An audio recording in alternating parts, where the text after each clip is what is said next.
Hey everybody, welcome to another episode of Vickcook. So I promised y'all this video, so we're gonna do it. We're doing a crab boil, but on the grill this time.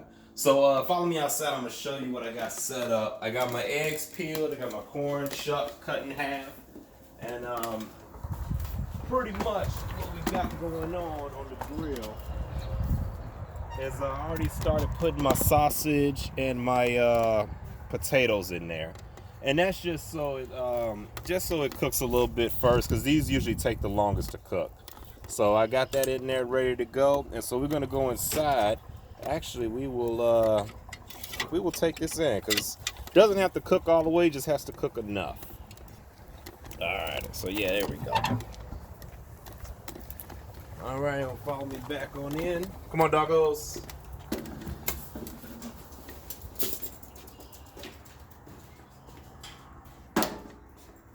Alrighty, so now we got our two separate things. I'm making it for two people.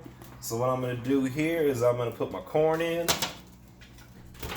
and then we'll put some shrimp in. We like the shrimp.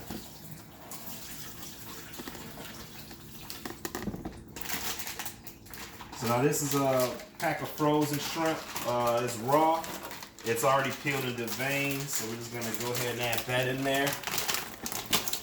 We'll add half of it in here. And then the rest in there. And I don't worry about the ice chunks, because it's gonna melt. And it is gonna water it down a little bit, but we won't worry about that, because we're gonna add enough seasonings to it to where it's gonna be good. There we go. All right, and then so we got our two types of shrimp, and then we got our mussels.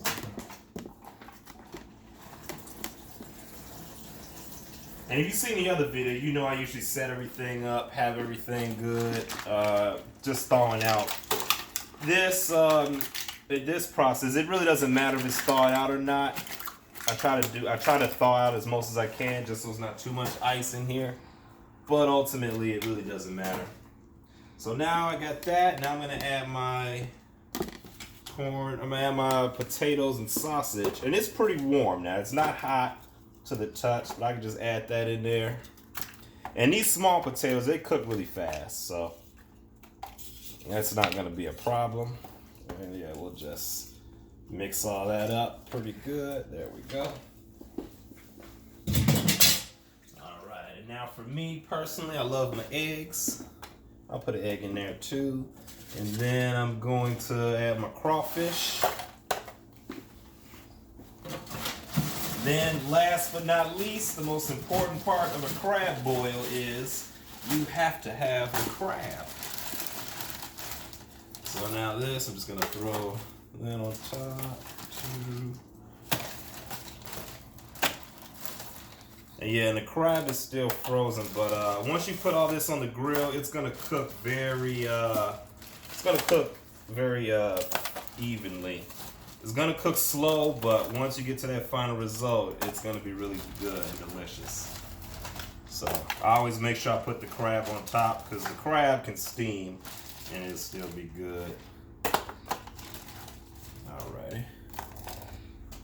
Now for the sauce. Now this is where the crab boil gets its importance from, because you gotta have the sauce. Normally I do like a little butter sauce on the side, but I tried this out and it's actually good. I actually made everything inside of what I'm actually boiling. Now you'll see what I mean in a second. So first thing I do after I got everything in there, I'll take a cup of water. And I'm just gonna pour about half in there, half in there. Then I'm going to take my brown sugar. I got a full cup of brown sugar. I'm just gonna put half in here, and I'm just dumping it on top because it's gonna sit on the grill. I think I had it sitting on the grill for about an hour before, so I'll probably do it the same. And what's gonna happen is all this brown sugar is just gonna melt, and it's gonna melt, fall to the bottom, and it's gonna be really good. So then I got my butter. So I just add my butter just right on top. Doesn't have to be neat, doesn't have to be pretty. And I added on top just so that eventually all this can melt to the bottom, and it'll be good. It'll be good. So yeah, we're just gonna throw that in there. And then over here I got some spices that I added. For the spices that I added, I pretty much just used garlic powder, some of this Slap Your Mama seasoning, some black pepper, and oregano. And I also got some paprika in there as well. I tried to keep it as simple as possible. I didn't want it to be too complicated. Now these 2 pieces of butter, I'm gonna save this because sometimes at the very end, depending on how it tastes, if it's too salty, I'll add a little bit more butter. So I'm gonna save those for later and add them if I need to. So then next I need more liquid in here, so I'm gonna add a beer to each of these. And this is just some summer shandy. You can use any beer you want. I like the wheat beers for cooking mostly. And also since this has a little lemon flavor, it'll add me that to it as well. Show the bottle. Oh, well, I said summer shandy. All right, anyway, so yeah, then we got lemon juice. Add a little bit of lemon juice to it, just for flavor. And then if you want, I can add a little bit more to Slap Your Mama on top. All right, and then this is my mixture of all my other seasons that I mentioned earlier. I'm just gonna dump all that right on top. All right, and then what I like to do is, because I need some more water in there, because I got enough seasoning, I got enough salt, I got enough butter in there. So what I like to do is I like to refill up the beer bottles. It just helps measure it too, so I know exactly how much liquid I'm putting in here. And then you can always adjust accordingly. And I try to, and as you can see, the water line is close to the top. I do anticipate some of that water boiling out, so we will add a little bit more water. Because we definitely got enough spices in there to, let me see, about 1 more can should do it, yeah. Maybe like 3/4 of a can. There we go. So the water is pretty much almost at the top. So a lot of the seafood is submerged. For those that's still on top, everything's gonna kind of rise up on its own. And with some of the water is gonna boil off, so that'll be cool. And if not, we could always drain it, which I did before my crab boil. I did drain some of the water, and then I added like a little bit more butter and some more seasonings to it. So that's not a problem. But this is just to get it started, get it going. And all the flavors are gonna come in there pretty good. So what I'm going to do now is we're gonna take this outside.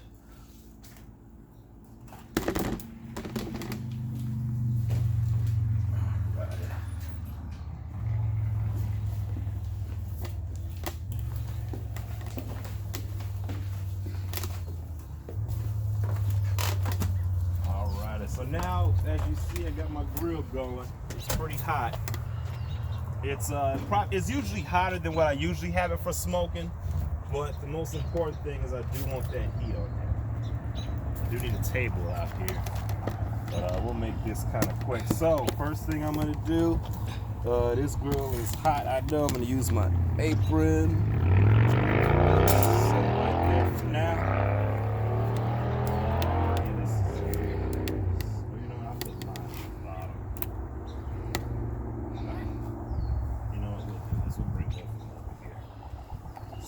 Have a whoopsie.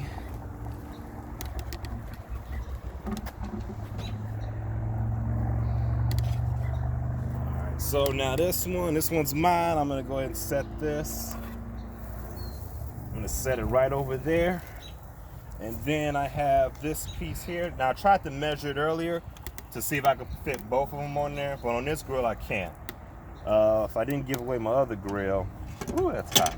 There we go. If I didn't give away my other grill, I probably could have put both of them on there. But, you know, we learn. But this is also, it keeps the fire separate. I also got the protective plate down in there to try to protect, to kind of protect the fire from raising up too much and burning the bottom of the pan. Because I don't want that. I want everything to cook kind of slow as possible. So I got my 2 grates right there. Then I'm just gonna take this and I'm gonna set it right on top on this side. And then I'm gonna close it, and that's it. So I'm gonna close the vents. Yeah, we got a nice temperature, barbecue range. And so that's it. That's how I set it up. And I'm gonna close the vents I'm gonna close the vents because I just want a little bit of airflow because I want it to cook slowly. The grill is at a high temperature, which is good, but I don't want it to raise up too much. And hopefully when I choke this off, the grill kind of cools down a little bit, which I'll be all right with that. As you see, of course, we got a thin smoke here, the blue smoke. You know, that's what you want when you're grilling. And so yeah, that's it for now. Occasionally what I'll do is I'll come out here and then like I may like stir stuff around, but that's pretty much it. So I'm gonna let this sit. I'm gonna come back out in maybe 30 minutes, maybe an hour, I don't know. I'll check it every 20 minutes just to see how it is. And then yeah, but as long as I got the grill closed and the fire's not getting too hot, I got enough water in there to burn off, then the food will not burn, because the water will burn off and evaporate before the food does. As long as I keep checking to make sure there's water in there. Now, if your grill's too hot, the water's gonna burn out, and then eventually the food's gonna burn. So as long as I got everything sitting in that soup, and then I also got that butter on top, so the butter's gonna add to the volume once that melts. But yeah, if I keep it just like this, it shouldn't, none should burn. I'm gonna check it in another 20 minutes, and then another 20 minutes after that. I want to leave it on there for at least an hour though, to give it enough time to actually put everything together. So yeah, this will be part one. I'll come back with part two of the next video, and yeah.